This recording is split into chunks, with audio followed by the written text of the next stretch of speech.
भारतीय प्रजासत्ताक दिनाच्या सर्व भारतीयांना मंगलमय शुभेच्छा व्यक्त करतो। मी प्रथम भारतीय आहे आणि नंतर सुद्धा भारतीय आहे। ही भारतीयत्वाची भावना, ही राष्ट्रीयत्वाची भावना सर्व भारतीय नागरिकांमध्ये निर्माण व्हावी आणि त्या राष्ट्रीय एकात्मतेतून प्रजासत्ताक भारत हा बळकट व्हावा, यशस्वी व्हावे, अशा प्रकारच्या मंगलमय कामना आणि शुभेच्छा आणि अपेक्षा व्यक्त करतो।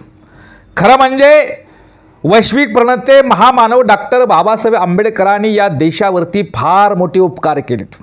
काय? या देशाला संविधान देऊन आणि त्या संविधानातून प्रजासत्ताक भारत पुन्हा उभा करून या देशावरती महामानव डॉक्टर बाबासाहेब आंबेडकरांनी या देशावरती फार मोठे उपकार केले। काय म्हणतोय मी? लोकशाही भारत आणि प्रजासत्ताक भारत पुन्हा ह्या देशामध्ये उभा करण्याचं ऐतिहासिक आणि महान कार्य भारतीय संविधानाच्या माध्यमातून महामानव डॉक्टर बाबासाहेब आंबेडकरांनी केलं। हे फार मोठं उपकार ह्या देशावरती त्या महामानव डॉक्टर बाबासाहेब आंबेडकरांचे आहेत। आणि म्हणून साहित्यरत्न आंबेडकरवादी लोकशाहीर अण्णाभाऊ साठे यांच्या भाषेत सांगायचं झालं तर म्हणायचं झालं तर म्हणेल, बाबासाहेब आंबेडकर घटना लिहिली अतिसुंदर, नाव गाजतं हे जगभर। काय? महामानव डॉक्टर बाबासाहेब आंबेडकरांच्या बद्दल साहित्यरत्न आंबेडकरवादी लोकशाहीर अण्णाभाऊ साठे यांनी म्हणल्याप्रमाणे की बाबासाहेब आंबेडकर घटना लिहिली अतिसुंदर, नाव गाजतय जगभर। म्हणजेच महामानव डॉक्टर बाबासाहेब आंबेडकर हे खऱ्या अर्थानं या देशातील भारतीय घटनेचे शिल्पकारच नाहीत, तर प्रजासत्ताक भारताचे शिल्पकार, राष्ट्र निर्माते म्हणजे महामानव डॉक्टर बाबासाहेब आंबेडकर। आणि म्हणून या दिवशी स्वातंत्र्य दिन आणि 15 ऑगस्ट स्वातंत्र्य दिन आणि 26 जानेवारी हा प्रजासत्ताक दिन याच्यामध्ये फार मोठा फरक आहे। परंतु या दिवशी आज कोणी शहीद वगैरे झालं नाही, त्यामुळे स्वातंत्र्याच्या आणि शहीदाची गाणी आज प्रजासत्ताक दिनाच्या निमित्ताने शाळा महाविद्यालयामध्ये लावली जातात। चुकीचं आहे ते। स्वातंत्र्याच्या दिवशी लावा ना, पण आज कोणी शहीदच झालं नाही। आज या देशाला संविधानाच्या माध्यमातून लोकशाही भारत निर्माण झाला, प्रजासत्ताक भारत निर्माण झाला आणि म्हणून प्रजासत्ताक दिन 26 जानेवारीला आपण साजरा करतो ना। आणि या दिवशी लोकशाहीचं, प्रजासत्ताक दिनाचं, भारतीय संविधानाचं महत्त्व आणि लोकजागृती या दिवशी होणं गरजेचं आहे। आणि हे महामानव डॉक्टर बाबासाहेब आंबेडकरांनी प्रजासत्ताक भारताच्या निर्मितीमध्ये जे फार मोठं योगदान दिले, त्या महामानव डॉक्टर बाबासाहेब आंबेडकरांच्या कार्याबद्दलचं प्रबोधन, विचार या दिवशी होणं गरजेचं आहे। म्हणून प्रजासत्ताक दिन शाळा, कॉलेजमध्ये, महाविद्यालयामध्ये, सरकारी, खाजगी शाळा, निमसरकारी शाळा, प्रशासन, शासन, प्रशासकीय कार्यालयामध्ये, विधिमंडळ, राष्ट्रपती आणि पंतप्रधानाच्या कार्यालयामध्ये सुद्धा महामानव डॉक्टर बाबासाहेब आंबेडकरांचे प्रतिमा आणि फोटो लावूनच प्रजासत्ताक दिन हा साजरा करण्यात यावा। ते योग्य आहे, ते वास्तव आहे। आणि आपण प्रजासत्ताक दिनाच्या निमित्त साजरा करत असताना लोकशाहीची व्याख्या, कमीत कमी आपल्याला ती व्याख्या तर माहीत असायला पाहिजे। अब्राहम लिंकननी केलेली जी व्याख्या आहे ती भारतीय लोकशाहीची व्याख्या असू शकत नाही, होऊ शकत नाही।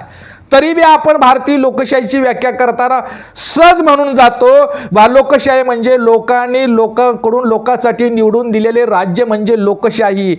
ही अब्राहम लिंकनची व्याख्याच आपण भारतीय लोकशाहीला लागू करतो। अजिबात नाही, ही लोकशाहीची व्याख्या भारतीय लोकशाहीची व्याख्याच नाही। तर महामानव डॉक्टर बाबासाहेब आंबेडकरांनी केलेली भारतीय लोकशाहीची व्याख्या अशी आहे की रक्ताचा एक थेंबही न सांडता लोकांच्या सामाजिक आणि आर्थिक जीवनामध्ये समता प्रस्थापित करणं आणि म्हणजे लोकशाही, आणि ती लोकशाही निर्माण व्हावी तेव्हा प्रजासत्ताक दिन खऱ्या अर्थानं यशस्वी होईल, तेव्हा प्रजासत्ताक भारत हे खऱ्या अर्थानं साजरा केल्याचं समाधान आणि सार्थक निर्माण होईल, तेव्हाच खरं प्रजासत्ताक भारत म्हणजे लोकांच्या सामाजिक आणि आर्थिक जीवनामध्ये समता प्रस्थापित होईल, तेव्हाच खऱ्या अर्थानं प्रजासत्ताक भारताचं यशस्वी मूल्य निर्माण झाल्याचा आनंद सर्व भारतीयांना होईल. परंतु ही व्याख्याच आपल्याला माहीत नाही, आणि खऱ्या अर्थानं त्या पद्धतीनं 26 जानेवारी 1950 पासून प्रजासत्ताक भारताची अंमलबजावणी सुरू झाली.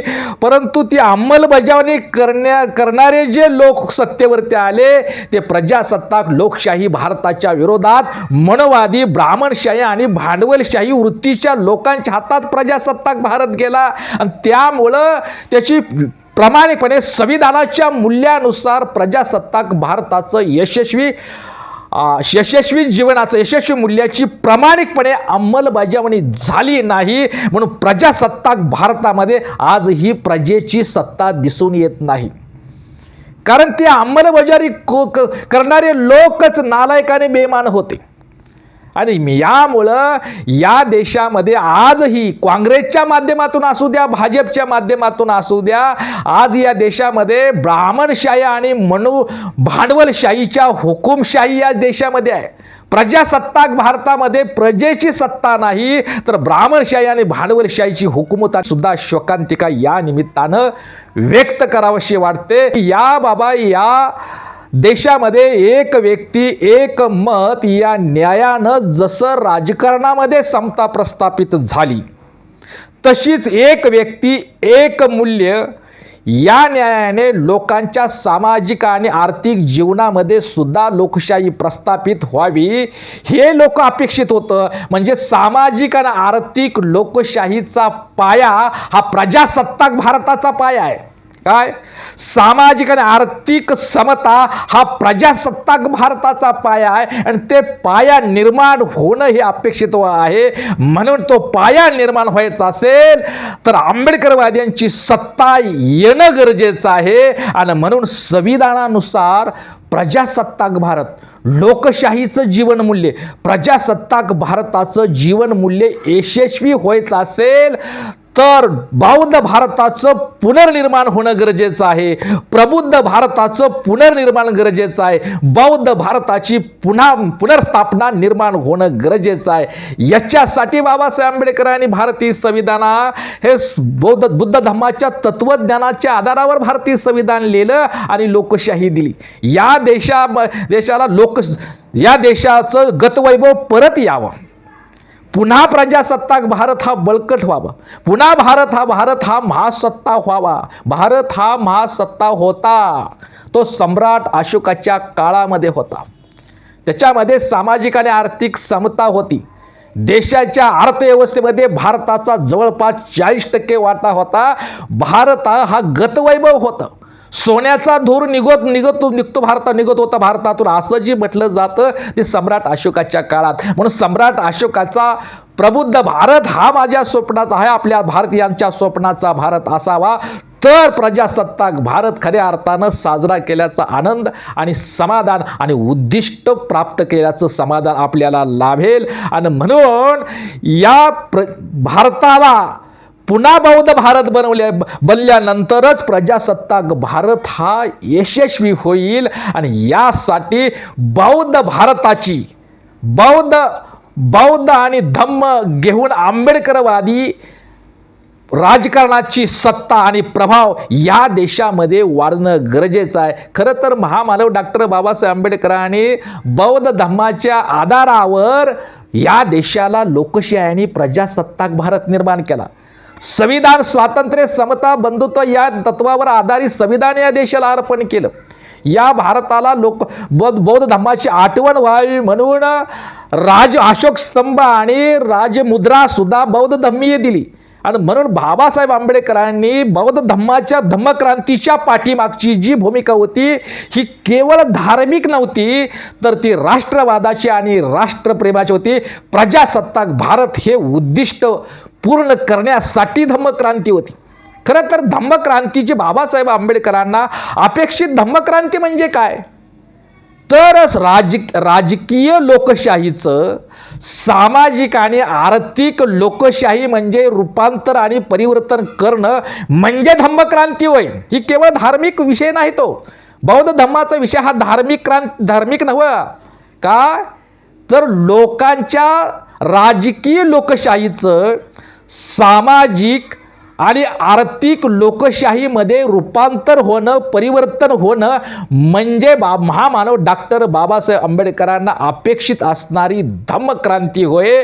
आणि हे व्हायचे असेल तर आंबेडकरवाद्यांची सत्ता येणं गरजेचं आहे. आंबेडकरवाद्यांची सत्ता, आंबेडकरवादी विचाराची सत्ता, आंबेडकरवादी विचाराची सत्ता आल्यानंतरच प्रजासत्ताक भारतामध्ये प्रजेची सत्ता निर्माण होईल आणि प्रजासत्ताक भारताचं जीवनमूल्य यशस्वी होईल. त्याला लोकांना त्याचा अनुभव मिळेल आणि साऱ्या जगाला प्रजासत्ताक भारताचं महत्त्व आणि मूल्य कळेल. तेव्हा आंबेडकरवादी विचाराची सत्ता म्हणजे संविधानाची प्रजासत्ताक भारताचं अक्कल आणि मार्गदर्शन आणि नेतृत्व करण्याची क्षमता असणाऱ्या आंबेडकरवादी विचाराची ज्यावेळेला भारतामध्ये सत्ता येईल तेव्हाच प्रजासत्ताक भारतामध्ये प्रजेची सत्ता निर्माण होईल आणि प्रजासत्ताक भारताचं जीवनमूल्य यशस्वी होईल. आणि याच्यासाठी आज या प्रजासत्ताक दिनाच्या निमित्तानं आपण भारतीय संविधान, रिपब्लिकन जनाधार, प्रजासत्ताक भारत, लोकशाही आणि सामाजिक राजकीय आचारसंहिता म्हणून महामानव डॉक्टर बाबासाहेब आंबेडकरांनी या देशाला संविधान दिलं. आणि सामाजिक आचारसंहिता म्हणून बुद्ध आणि धम्म दिला. आणि अनुपालन धम्मक्रांतीतून जो समाज निर्माण झाला तो धार्मिक समुदाय नाही तर प्रजासत्ताक भारताचा राष्ट्राचा प्रमुख जनाधार म्हणून रिपब्लिकन जनाधार आंबेडकरी समाज आणि प्रबुद्ध जनाधार बाबासाहेब आंबेडकरांनी निर्माण केला. हे समजून घ्या. म्हणून प्रबुद्ध जनाधार, आंबेडकरी समाज, रिपब्लिकन जनाधार, भारतीय लोकशाही, प्रजासत्ताक, संविधान आणि बुद्ध आणि धम्म आणि बाबासाहेब आंबेडकरांची धम्मक्रांती याच्यावरच या अनुषंगानं जर प्रजासत्ताक दिनाच्या निमित्तानं लोकजागृती झाली तर निश्चितपणे पुन्हा एकदा बौद्ध भारताची पुनर्स्थापना होईल. तेव्हा प्रजासत्ताक भारत हा निर्माण झाल्याशिवाय राहणार नाही. प्रजासत्ताक भारताचं जीवनमूल्य हे यशस्वी झाल्याशिवाय राहणार नाही. आणि प्रजासत्ताक भारतामध्ये समाजातील शेवटचा माणूस हा राष्ट्राच्या प्रमुख प्रभावात आल्याशिवाय राहणार नाही. तो यावा हीच अपेक्षा व्यक्त करून पुन्हा एकदा प्रजासत्ताक दिनाच्या निमित्तानं सर्व भारतीयांना माझ्या चला आपल्या बुद्धाच्या घरी आणि प्रजासत्ताक जनता परिषदेच्या वतीनं सर्व भारतीयांना मंगलमय कामना आणि शुभेच्छा व्यक्त करतो.